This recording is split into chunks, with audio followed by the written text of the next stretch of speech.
Joining us now, the author of Things That Matter, book now out in paperback, our friend Charles Krauthammer. Charles, good to talk to you. How are you, sir? I'm great, thanks. So I want to talk just for a moment or so about Michelle. She's really turned up the volume on the race deal.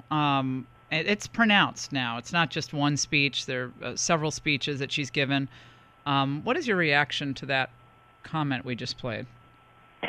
Well, the burden she carries, she keeps in the self-pity in this, that, she has, it is a really tough life inside the White House, I'm sure, carrying all the burdens that she imagines that she is.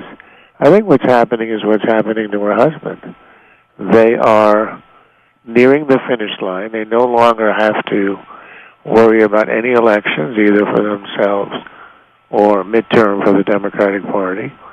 And they are both unleashed. Obama's unleashed in the sense that he doesn't have to listen to Congress. He can insult and try to intimidate the Supreme Court. There are no restrictions. There's no separation of powers. There's no limitation on what he is trying to do and what he will try to do for the next 18 months. And I think in the same way, she no longer has to hide what she feels. She can go back to sort of amplifying on the gaffe that she made in 2008, when she inadvertently, there's a Kinsley gaffe where you inadvertently say what you're really feeling, say the truth, when she said, remember, famously, that I've never been so proud of my country or proud of my country as I am now, because they were recognizing her and her husband, elevating them to the presidency. But if it hadn't been for that, she could find no place for pride in her country. They sort of had to walk that back a little bit.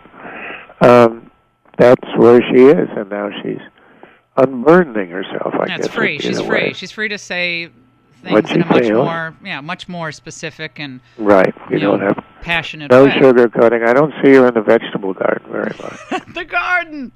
Yeah, I mean, I had my doubts about that garden. That garden was one of the greatest political props of the last 25 years.